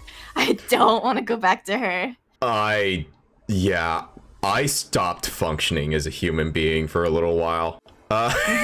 Low-key. That wasn't entirely just because of lockdown. There was a lot of things going on, but I actually, it was kind of entirely because of lockdown, but not in the way it happens with most people, because I was only locked down for like a month and a half, and then the casino opened back up, and I was called back into work. Yeah. Yikes. I think I was locked down for a good half a year at the most. But then I was still in college, so I was back at home doing online classes for a year and a half. So I can't drive, and I don't have friends that I actively hang out with in my hometown. So I was literally for a year and a half in my house. That's it. So that gave me a sneak peek of why I probably shouldn't do anything. Stay at home. Yeah, no, for sure. Like, I've got my outside sources of socialization if I need it, and I definitely leaned on those pretty heavily at times when I was not working a regular job and was just like doing Uber Eats, trying to figure some stuff out. But no. Yeah. There's definitely, you definitely got to have a way to manage it. And I feel like there are some Niji Sanji members who manage that, but there's some a are lot going through it. There's a lot of them who just lock themselves in their room and don't leave, and you can tell. You can tell, yeah. And some of them make it a joke. Like, we know Kotaka doesn't clean her room, and she didn't have a fridge until recently. Oh There's my god. Darla, who essentially exists off of Red Bull. Like, if you're able to cope and you're not sacrificing your health and stuff for it, I guess it's fine. But for the long term, that will really, really come back to bite you. Especially in the type of streamer job that you're in. Because 5 years is a long time, but also the limit for being a relevant content creator is essentially 5 to 7 years. Like, after that, if you want to go and do something else, you've wasted 7 years of your life not gaining experience, not networking with people in other fields, not talking to friends and things like that. It's hard. Yeah. And also thank you, chat, for saying that I have gotten better. I also hope that I've gotten better because I have a full-time job that involves talking to people in a different language. No, for sure. Yeah. Going out and socializing is important. People, go touch grass. Now and again. At least once a week. Minimum once a week. Touch grass. I have grass right outside. Never touch it. Walk right past it. Don't be like me. I keep buying flowers and then I forget to water them every day, so they're kind of dying. Oh no! I want to try growing peppers at some point. I keep forgetting to. Lion, I am sort of half of a how-to VTuber and just like a commentary VTuber in general about the VTuber community. So I guess I make a lot of like interview-based content around what other people think of the VTuber community, as well as myself. Usually the how-to VTuber stuff gets more views in the short term, but that's not like the content I want to focus on. So if you're looking for that, I highly recommend you check out Rayless and VTuber Senpai and Sapphire. Yeah. There's my plugs. Rayless and VTuber Senpai are great if you want to learn not just about VTubing, but content creation in general. There's good advice to be had there. I also am going to plug Devin Nash if you want to know more about marketing and content creation in general. Oh, in general, yeah. I highly recommend look at people outside of the VTuber community for anything about content creation. Devin Nash in particular is an excellent resource because he runs an agency that manages content creators. Like, yeah, he knows what he's talking about. So, like, he's genuinely, like, he's pretty good. Yeah. And interesting to listen to. Notepad's his favorite thing. A lot of the people that I watch are outside the VTuber sphere. And actually, I don't know if I am allowed to say this without getting beat up, but a lot of the advice I see inside the VTuber sphere is actively damaging. Oh, yeah. No, it's so... actively ruining your chances. Oh my god, there's so much bad advice. Yeah. That VTubers give. Okay, can we talk about the VTuber support chain threads on fucking Twitter real quick? Let's go for it. Can we talk about how garbage those are? Okay, so VTubers aren't the only ones who do this, by the way. No. It's small streamers in general. This set me off the other day because I saw one for kick streamers. It's spraying. No. It's worse. It's getting worse. But yeah, it's just like, so there's this thing that small streamers do where they'll be like, oh, no kick streamer or Twitch streamer or VTuber or whatever the hell, right? Should be under, should not be like affiliate or whatever the hell, right?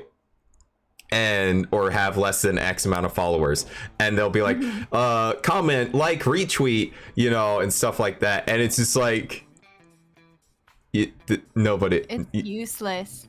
You're just gonna gain a bunch of other people who are trying to make it, who aren't gonna watch your content.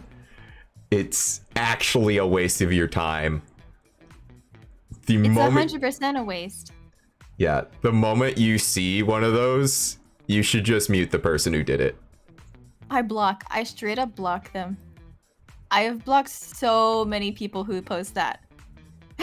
Yeah, I tend to avoid using the block button. I just mute most of the time. No, I am so over it, especially with Twitter crashing and everything. They're not gonna see me anyway. But there's some sort of ideal that sucks you in as a new content creator, as a new VTuber, because like the first thing you do is you go on Twitter and you check out other VTubers to see what they're doing on Twitter. And if everybody is doing the VTuber support chains, you also feel the need to do a VTuber support chain.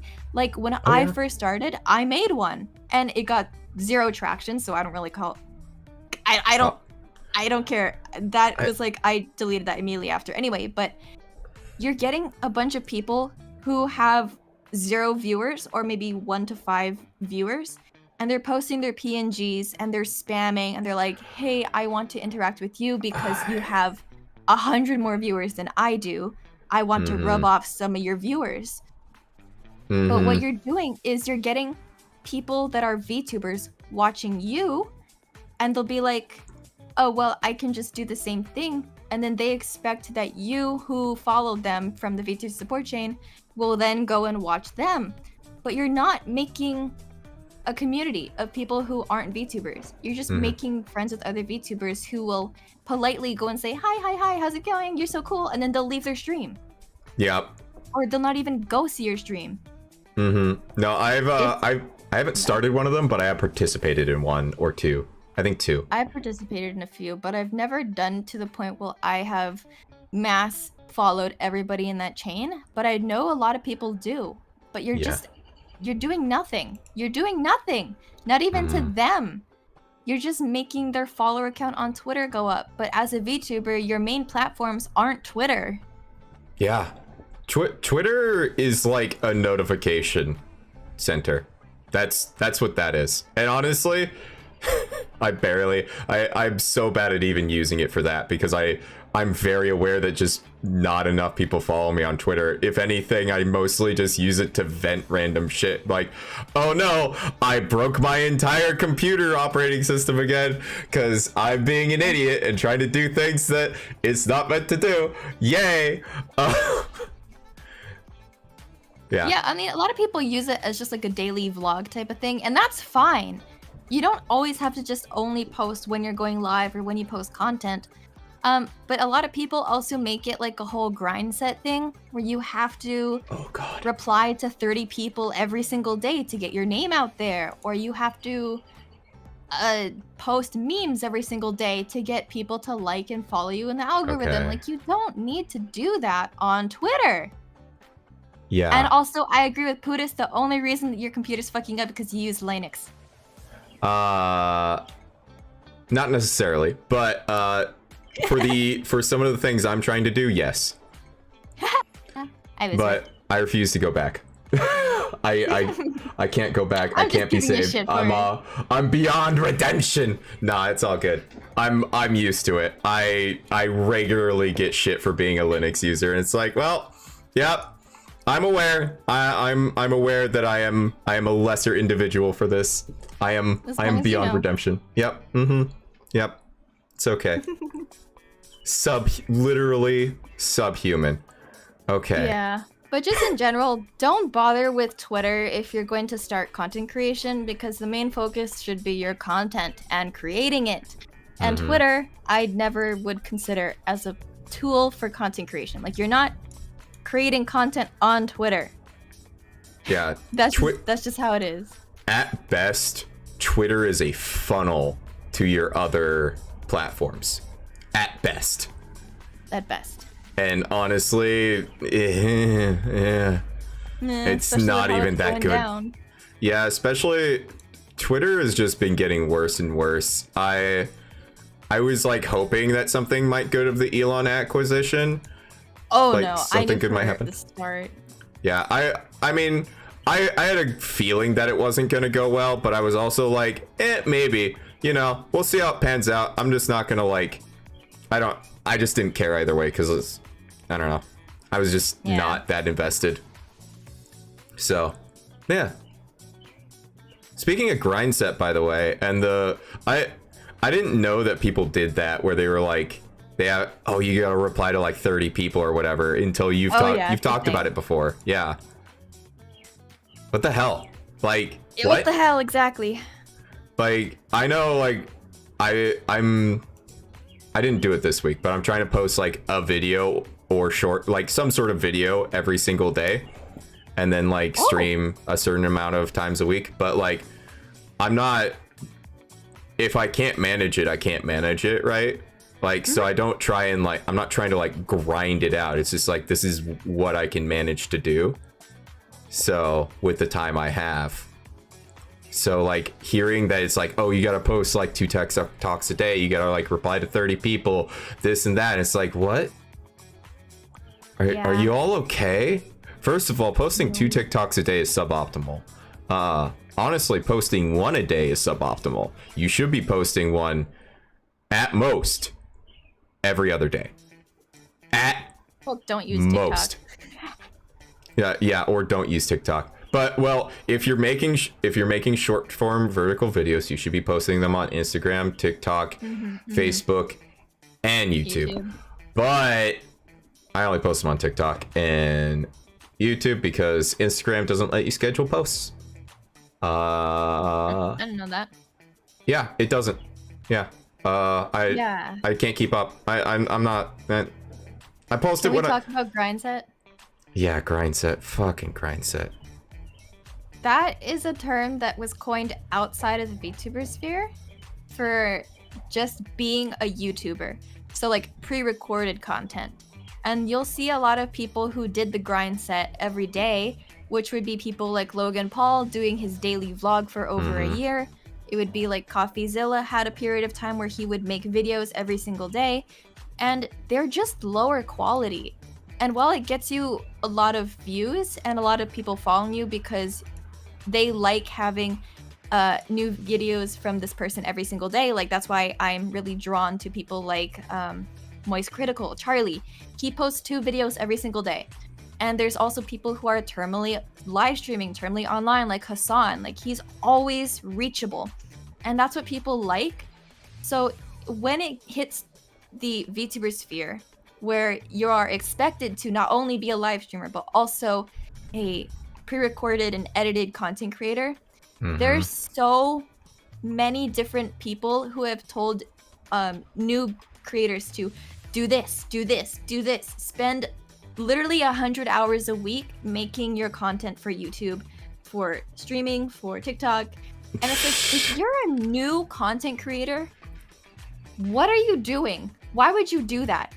One, you probably don't have that time because you have a full-time job or a part-time job or school. So you don't even have like more than 15 hours a week to do any sort of live streaming or content creation. But also it will deter you from ever starting if that's the expectation going into it. So actually, what I've kind of done, that's why people do VTweeters are so prevalent. VTweeters, because they don't have time to make content, but they can open a stupid app on their phone and type whatever shit they want. That's easy. So that's why people do it. But I've had this video idea for a while now, and that's to act as a grind set VTuber for 1 week. And I've been putting it off because I don't want to do it. But I wanted to do that. I want to do it for the experience and the commentary because I don't think it will do much for my channel at all. Yeah. Because I'm going to post stupid fucking minimal editing shorts. No thoughts YouTube videos. I'll stream for maybe 1 hour and I'll have 0 people join in because I'll be playing like a game that everybody plays and like time zones and everything. So it's just, it's not going to pay off. And then I'm going to be fucking tired. I'm going to be exhausted from that experience and it'll make me want to take a break. And that's like for sure what I want to show the new people coming in, to just like not focus on the grind set. And also thank you for coming out, Lion. Have a great sleep, and everybody else in chat, I hope it's not too late or early in the morning for you guys. I know the time zones is super fucky, but thank you all for coming out and listening to us ramble. Yeah, thank you all. And Lion, I know it's very late for you being in Great Britain. You have a good night. I refuse to talk about pasta. My favorite pasta is angel hair, but I don't like meat sauce. I only like tomato sauce. There's my hot take. And also lasagna sucks. The worst Italian food. Lasagna is very heavy. If you don't like heavy foods, lasagna is not going to be for you. I'm a spaghetti and meat sauce kind of guy with heaps of Parmesan. Parmesan's good. I like the cheese that's super creamy? Like, is it ricotta or mozzarella? Mozzarella. Laughs. Fucking mozzarella is really good. Ricotta is also really good. Honestly, ricotta, mozzarella, and like a sharp cheddar blend is very good. And if you're feeling spicy, a little bit of blue cheese on top afterwards. Oh, the blue cheese is going too far. I mean, I like a little bit of blue cheese as an accent to like mac and cheese. Okay, maybe. It just like, I'm talking like a little sprinkle on top. Little bit. Yeah. I eat mac and cheese with ketchup. I'm sorry, what did you just say to me? I eat mac and cheese with ketchup, and what's even worse is I eat steak with ketchup too. Oh. I haven't touched ketchup in literally years. I love ketchup. I put ketchup on everything. I put ketchup on rice. Oh my god. Okay, that's not true. I have touched ketchup one time, and the only reason I did is because I was making barbecue sauce. So I didn't actually like eat the ketchup. I like put ketchup and molasses and some other stuff into a pot and made barbecue sauce. There's just something so good about ketchup that it makes me salivate. I love ketchup. Anytime I would use ketchup, I just use sriracha instead. Oh no, I can't do spice. That's where I get to say I'm white. I can't eat spice and I love ketchup. I've got like... That's my white side. I've got 3 different ghost pepper based sauces in my house right now. Holy shit. Yeah. They're not that spicy though. They're not actually ghost pepper spicy. They just use ghost peppers in them. So it's pretty good. I did want to comment on the grind set thing for a bit. Yeah, I'm sorry. I noticed Lion was leaving, so I wanted to answer the question. We can go back to the grind set. Yeah, so I am low-key, like, kind of on a grind set with the video thing. And it is extremely difficult to keep, even with, like, the relatively low-quality shorts and, like, gaming compilation stuff and very short reviews that I'm just now starting to do. Mm-hmm. I am probably, between live streaming, watching my VODs back, editing, scripting, doing an additional, like, 25 to 30 hours a week of work on top of a 30 to 40 hour a week job. Yeah. Now, I have the stamina for that and mental fortitude because I've done worse. And this is easy compared to what I have done before. But it's not easy. And that's it, like, don't do that to yourself, please. From the bottom of my heart, I'm telling you, 1 short, 1 video a week, and then whatever live streams you want to do that you can manage time for. That is what you should be doing, probably. Did you do that was worse than that? Working 80 hours a week? A restaurant. Oh, does that count? Yeah. Wait, how many hours is a restaurant? Like working in a restaurant? I mean, yeah. I've worked many, like, I think most of the time I spent working in restaurants, my short weeks were 48 hours.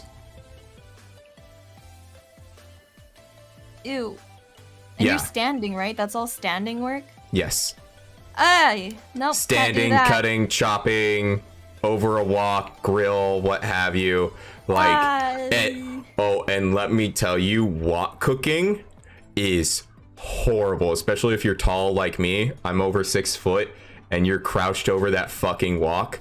Oh god. Yeah. Oh, and you're like shaking it up and down with all the stuff inside it? Yep. Oh god. And I was typically on larger woks whenever there was an opportunity because I was the young guy. Oh, I hadn't destroyed my wrists and elbows yet. Well, now you have. No, okay, so now I want to ask you about how are you feeling like every single day after you come back from work, and I assume you start working on Vtubing stuff. Are you motivated, or are you doing this because you expect a certain outcome? Both. I have pretty clear expectations on what I expect from a video, but I also like keep those expectations lower than what I'm likely actually gonna get. So even if like it doesn't do as well, like I have very low metrics. Like if a video gets me at least 1 subscriber, it succeeded. If it didn't get me a subscriber, it better have gotten 500 views. That's for shorts specifically. For anything that's not a short, I expect it to get 10 views max. And no subscribers. Oh. So. And you're doing this, all this work, and there's, I don't want to be mean, but that's very little outcome. But you're putting in so much work. Is that something that you think really people should focus on? I don't think they should. The reason why I'm doing it is because it lets me practice my video editing. I'm always, so there's a lot of different things that go into this. Like I'm practicing my video editing. I'm analyzing my VODs to try and like get better at doing bits as I'm going through them, analyze what I did right, what did I do wrong. Sometimes I go through a VOD and I'm like, man, this was a shit stream. I'm going into the VOD, and then I get out of the VOD after watching it. I'm like, you know what? Actually, that stream wasn't as shit as I thought, but here's what I could have improved. So I'm not just editing content. I'm not just making videos. The other thing is I'm making a content backlog. Because that's good.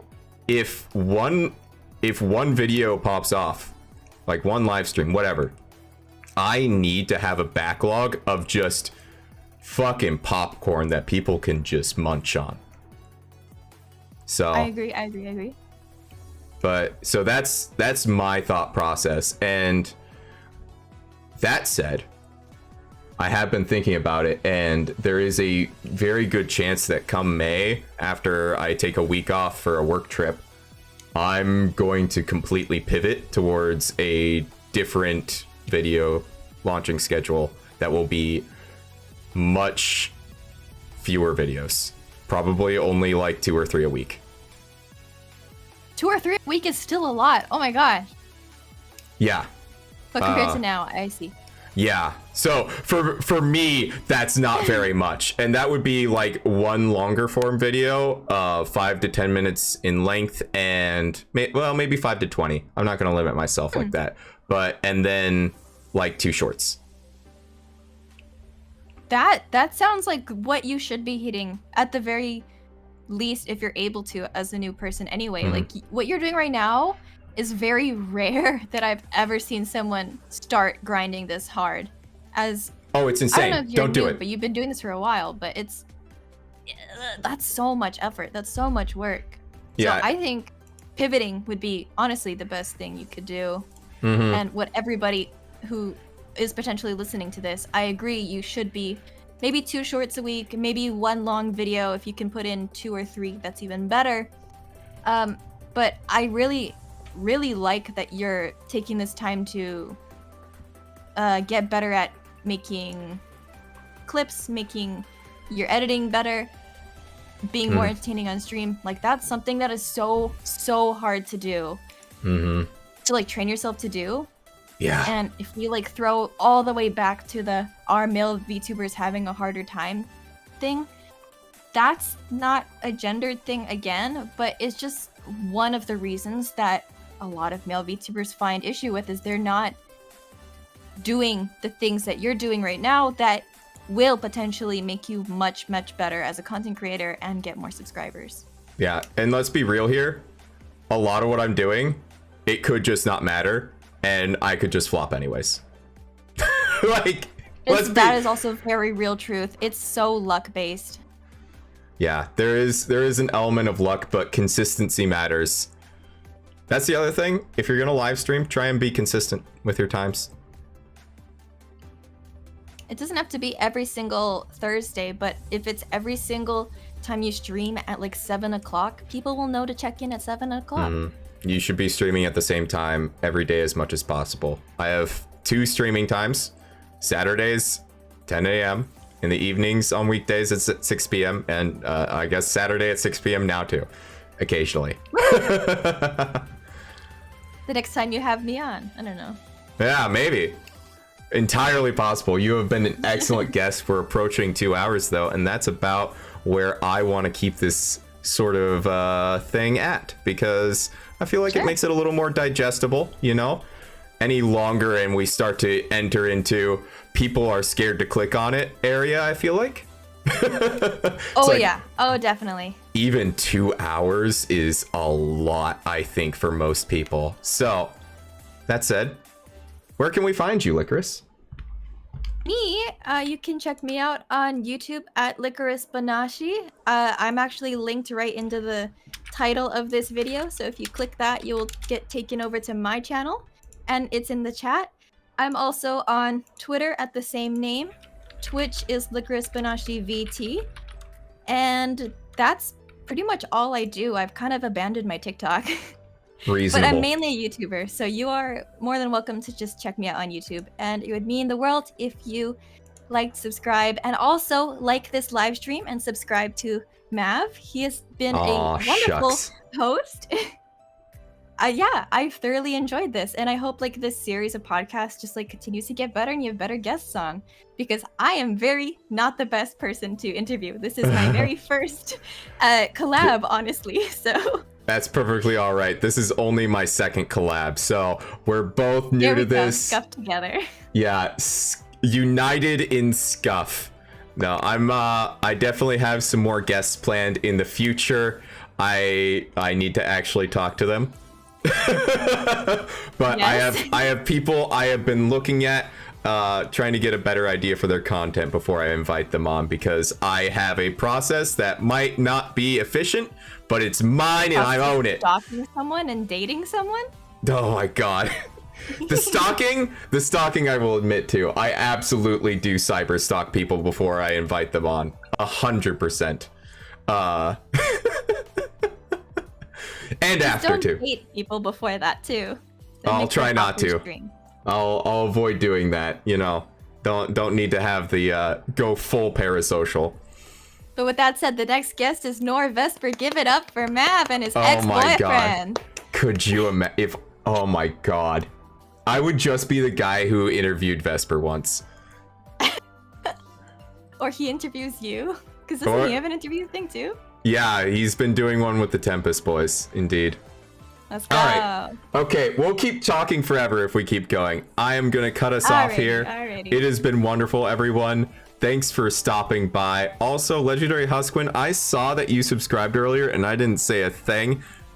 Thanks for subscribing. And anybody else who subscribed during the stream, if it didn't pop up, I apologize. YouTube is very naughty like that, but thank you. I appreciate it. And all you in the VOD Thank you too. guys so much for coming out and asking questions. Yeah, it's been fantastic. You've been a great audience. Lycoris, you have been a fantastic guest.